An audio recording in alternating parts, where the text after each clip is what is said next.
Hi hello friends. ఈరోజు తెలుగు వ్యాకరణం దానికి సంబంధించిన వాక్యాలు, ఆ వాక్యాల్లో 30 మల్టిపుల్ చాయిస్ క్వశ్చన్స్. ఇందులో తప్పకుండా 1 లేదా 2 బిట్లు ప్రతి టెట్ డిఎస్సి ఎగ్జామ్కి వస్తాయి. మీకు ఈ వీడియో కానీ నచ్చితే సబ్స్క్రైబ్ చేసుకోండి, షేర్ చేయండి, లైక్ చేయండి. అందులో సరే, ఇప్పుడు మనం క్వశ్చన్స్ చూద్దాం. ఫస్ట్ క్వశ్చన్: రాముడు ఆవకాయ తిన్నాడు. ఇది ఏ రకమైన వాక్యం? రాముడు ఆవకాయ తిన్నాడు, ఇది ఒక వాక్యమే. ఇది పూర్తిగా కంప్లీట్ అయింది. అంటే ఇది సామాన్య వాక్యం. సెకండ్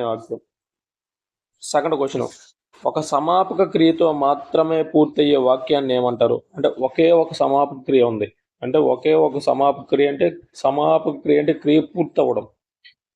అంటే ఆ వాక్యాన్ని ఏమంటారు? ఎగ్జాంపుల్ ఏంటంటే చూడు, రాముడు ఆవకాయ తిన్నాడు, ఈ వాక్యం పూర్తి అయిపోయింది. ఈ వాక్యాన్ని ఏమంటారంటే సామాన్య వాక్యం. థర్డ్ క్వశ్చన్: రాజు పాఠశాలకు వెళ్ళి చదువుకుని ఇంటికి వచ్చాడు, ఇది ఏ రకమైన వాక్యం? అంటే రాజు పాఠశాలకు వెళ్ళి చదువుకుని ఇంటికి వచ్చాడు అంటే ఇది 3 వాక్యాలు కలిసి ఉండదు. దీన్ని ఏమంటారంటే సంశ్లిష్ట వాక్యం. నెక్స్ట్ ఫోర్త్ క్వశ్చన్: ఒకటి కంటే ఎక్కువ అసమాపక క్రియలు ఉండి చివరి ఒక సమాపక క్రియ ఉన్న వాక్యాన్ని ఏమంటారు? అంటే ఒకటి కంటే ఎక్కువ అసమాపక క్రియలు అంటే చూడు, ఎక్కడ ఎగ్జాంపుల్ రాజు పాఠశాలకు వెళ్ళి చదువుకొని చివరి ఒక సమాపక క్రియ ఏంటి, ఇంటికి వచ్చాడు. ఈ వాక్యాన్ని ఏమంటారు? ఈ విధంగా ఉన్న వాక్యాలను ఏమంటారు అంటే సంశ్లిష్ట వాక్యం.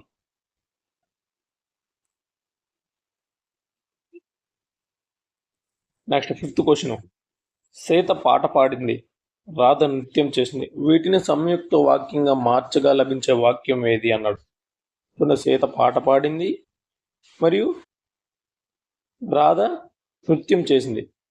ఇక్కడ సీత పాట పాడింది, రాధ నృత్యం చేసింది. అంటే ఇక్కడ రెండింటిని కలిపి ఒక వాక్యంగా రాల. సీత పాట పాడింది మరియు రాధ నృత్యం చేసింది అంటే ఇది.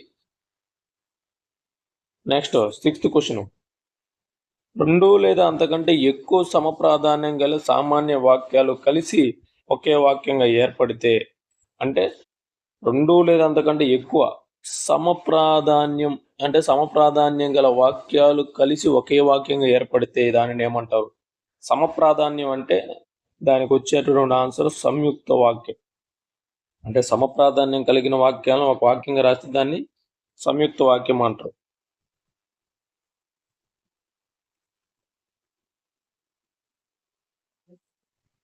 నెక్స్ట్ సెవెంత్ క్వశ్చన్: నీవు లోపలికి రావచ్చు అంటే నువ్వు రావచ్చు అంటే నీకు ఇది ఏ రకమైన వాక్యం? నువ్వు లోపలికి రావచ్చు అంటే నేను నీకు అనుమతి ఇచ్చాను. నీకు అనుమతి ఇచ్చినప్పుడు దాన్ని ఏమంటారు? అనుమత్యార్థక వాక్యం. నెక్స్ట్ ఎయిత్ క్వశ్చన్: ఆజ్ఞలు ఆదేశాలను తెలిపే వాక్యాలను ఏమంటారు? ఆజ్ఞలు ఆదేశాలు అంటే నీకు ఆజ్ఞ, ఆదేశం అంటే ఆజ్ఞాపించడం, ఆదేశించడం, అటువంటి వాక్యాలను ఏం వాక్యాలు అంటారు? విద్యార్థక వాక్యాలు. అంటే ఆజ్ఞ, ఆదేశం, నువ్వు అది చెయ్యి, నువ్వు చేయవద్దు, నువ్వు చేయబాకు అంటే నీకు ఆజ్ఞాపిస్తున్నావు, నువ్వు ఆ పుస్తకం తీసుకురా, ఇటువంటి ఆజ్ఞలు తెలియజేసేటటువంటిది ఏమంటారంటే విద్యార్థక వాక్యాలు. నెక్స్ట్ నైన్త్ క్వశ్చన్: దయచేసి నన్ను క్షమించండి అంటే ఇక్కడ నేనేం చేస్తున్నా, ప్రార్థిస్తున్నా అంటే దయచేసి నన్ను క్షమించండి, ఇది ఏ రకమైన వాక్యం? ప్రార్థిస్తున్నాం కాబట్టి ప్రార్థనార్థక వాక్యం.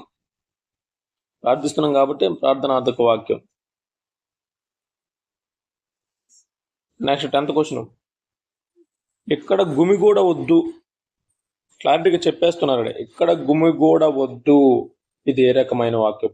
అంటే గుమిగూడ వద్దని చెప్తున్నాం, దీన్ని ఏ రకమైన వాక్యం అంటే నిషేధార్థక వాక్యం. 11. అబ్బో. నెక్స్ట్ 11వ క్వశ్చన్ చూడండి. అబ్బో ఎంత పెద్ద కొండ, ఇది ఏ రకమైన వాక్యం? అంటే అబ్బో ఇది ఎంత పెద్ద కొండ అంటే ఇక్కడ చూడండి ఆశ్చర్యార్థక సింబల్ ఉంది. దీన్ని ఏ రకమైన వాక్యం అంటారు అంటే ఆశ్చర్యార్థక వాక్యం అని అంటారు. నెక్స్ట్ 12th క్వశ్చన్: నీ పేరు ఏమిటి, ఇది ఏ రకమైన వాక్యం?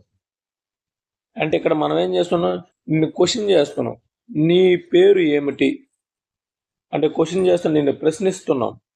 ఈ వాక్యాన్ని ప్రశ్నార్థక వాక్యం అంటారు. ప్రశ్నిస్తున్నాం కాబట్టి ప్రశ్నార్థక వాక్యం. నెక్స్ట్ 13, వర్షాలు కురిస్తే పంటలు పండుతాయి. వర్షాలు కురిస్తే పంటలు పండుతాయి. ఇది ఏ రకమైన వాక్యం? వర్షాలు కురిస్తే పంటలు పండుతాయి అన్నాడు. క్లారిటీగా ఏం చెప్తాను? వర్షాలు కురిస్తేనే పంటలు పండుతాయి అంటే ఇక్కడ తే అనేది వస్తుంది. యాక్చువల్లీ అంటే ఈ వాక్యంలో ఉన్న అర్థం ఏమిటి? దీన్ని ఏమంటారంటే ఛేదార్థక వాక్యం. ఛేదార్థక వాక్యం. నెక్స్ట్ 14th క్వశ్చన్, వర్షాలు కురియట వలన పంటలు పండినవి. ఇది ఏ అర్థాన్ని ఇచ్చే వాక్యం? వర్షాలు కురియట వలన పంటలు పండినవి అంటే వర్షాలు కురవడం వలన పంటలు పండేవి. ఇది ఏ రకమైన వాక్యం? హేత్వార్థక వాక్యం. నెక్స్ట్ 15, రమేష్ శతాధిక గ్రంథాలు రాయగలడు అంటే రాయగలడు, గలడు, చేయగలడు, వినగలడు అంటే అతని సామర్థ్యాన్ని తెలియజేసింది. అంటే దీన్ని ఏమంటారు? సామర్థ్యార్థక వాక్యం.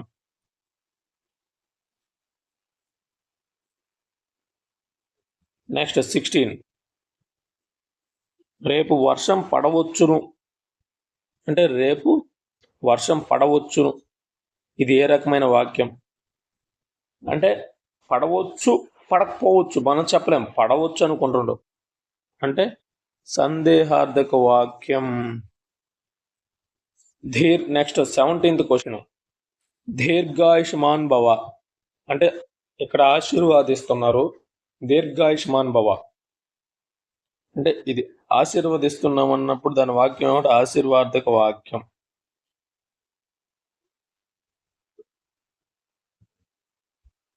నెక్స్ట్ 18, గోపి పరీక్ష రాశాడు అంటే గోపి పరీక్ష రాశాడు అనే సామాన్య వాక్యంలో క్రియాపదం అంటే క్రియ అంటే పని చేసేటటువంటిది. ఇది ఇందులో క్రియాపదం ఏది అన్నాడు అంటే క్రియ ఉంది. గోపి అనేది పేరు, పరీక్ష అనేది కూడా ఒక టెస్ట్, అది కూడా నేమే. రాశాడు అంటే ఇది రాశాడు అనేది మాత్రమే క్రియాపదం అవుతుంది. నెక్స్ట్ 19, కర్త కర్మ క్రియలు వరుసగా ఉండే వాక్య నిర్మాణ శైలి ఏ భాషకు చెందింది? కర్త కర్మ క్రియ అంటే ఈ మూడు ఉండాల. ఇది వరుసగా ఉండే వాక్య నిర్మాణ శైలి ఏ భాషకు చెందింది అంటే మూడు జరుగుతున్నట్టు ఉండాల. అది తెలుగుకి హిందీకి అంటే ఈ రెండు ఉండాలి. అంటే దీనికి ఆప్షన్ ఏమొస్తుంది అంటే బీసీ అంటే డి ఆప్షన్ వస్తుంది.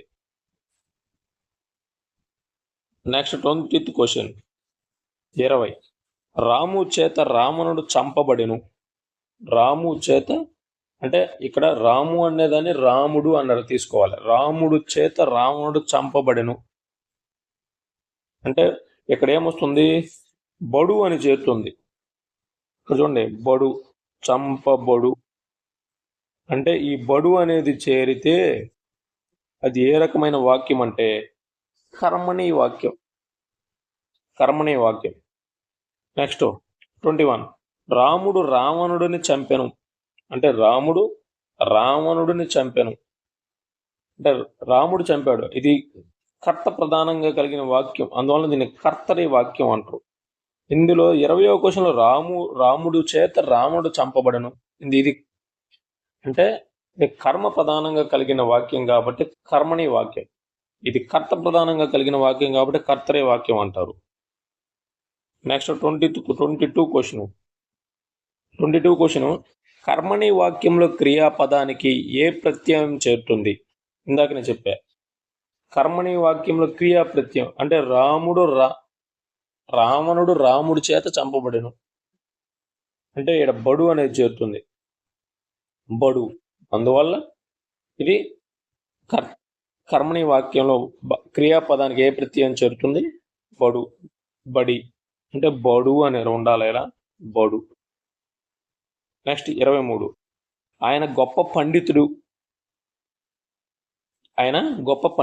ఈ వాక్యంలో క్రియాపదం ఉందా? క్రియ అంటే జరిగి ఉన్న అంటే పనిది, అక్కడ ఎక్కడా కూడా క్రియ లేదు.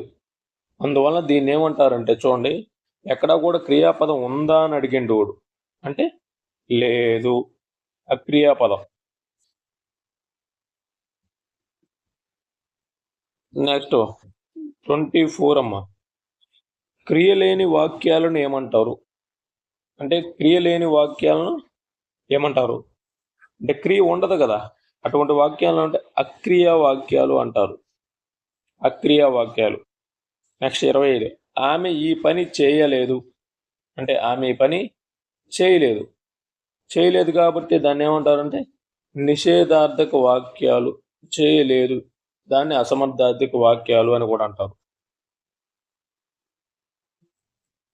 పిల్లలు గురువులను గౌరవించండి, అంటే పిల్లలకు చెప్తున్నాం, పిల్లలు గురువులను గౌరవించండి, ఇది ఏ రకమైన వాక్యం అంటే గౌరవించండి చెప్తున్నాం మనం, అంటే వాళ్ళు చేయమని చెప్తున్నాం, అంటే ఇది విద్యార్థక వాక్యం, ఆజ్ఞాపిస్తున్నాం, చెబుతున్నాం. ఇది సుమ కవితలు రాయగలదు.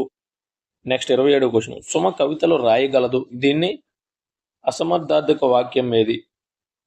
సుమ కవితలు రాయగలదు. 27వ క్వశ్చన్, అంటే దీనికి అసమర్థార్థక, అంటే ఇది సుమ కవితలు రాయగలదు అనేది సామర్థ్యార్థక వాక్యం. అసమర్థార్థక వాక్యం అంటే సుమ కవితలు రాయజాలదు. మామూలుగా అయితే సుమ కవితలు రాయలేదు అంటే అలా పెట్టుకోవాలి. నెక్స్ట్ 28వ క్వశ్చన్, ఒక సంశ్లిష్ట వాక్యంలో అసమాపక క్రియలు ఎన్ని ఉండొచ్చు? అంటే ఒక సంశ్లిష్ట వాక్యం అసమాపక క్రియలు ఎన్ని ఉండొచ్చు? అంటే ఒక సంశ్లిష్ట వాక్యంలో అసమాపక క్రియలు అనేది ఒకటి లేదా అంతకంటే ఎక్కువ ఉండొచ్చు. ఎన్నైనా ఉండొచ్చు, ఒకటి లేదా అంతకంటే ఎక్కువ. నెక్స్ట్ 29, అతడు పాఠం చదివి అర్థం చేసుకుని పరీక్ష రాశాడు. ఈ వాక్యంలో సమాపక క్రియ అతడు పాఠం చదివి అర్థం చేసుకుని పరీక్ష రాశాడు, అంటే సమాపక క్రియ ఏంది? రాశాడు. నెక్స్ట్ 30, సత్యమే గెలుస్తుంది, అంటే డైరెక్ట్గా చెప్తున్నారు, సత్యమే గెలుస్తుంది, ఇది ఎలాంటి వాక్యం? నిశ్చయార్థక వాక్యం, అంటే నిశ్చయంగా సత్యమే గెలుస్తుంది, ఇది ఎలాంటి వాక్యం? Okay friends, thank you. ఇంతటితో ఈ 30 ప్రశ్నలు అయిపోయాయి. తప్పకుండా ఎగ్జామ్కి పోయే ముందు ఒకసారి చూసుకోండి.